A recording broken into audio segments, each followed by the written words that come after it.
How to add coins to your SafePal wallet. Hi everyone, welcome back to another video from Wake&Tech. If you are on SafePal and wondering how to add coins to your wallet, here's how you do. First of all, launch open SafePal wallet app on your phone and make sure you're logged in. Once you're inside the wallet page, go ahead and tap on Manage Coins from the home page. Now, you'll see a list of coins you can add on the next page.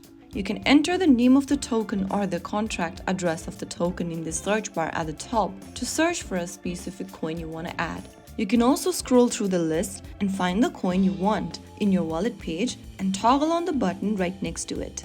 Repeat this step for every other coin you want to get to your wallet page and then click on Add Coin. Right after you do that, the coin will be added in your token list. So that's it. That is how you easily do it. If you found the video helpful, don't forget to like, share, and subscribe to our channel. I will see you again in the next video. Thank you for watching.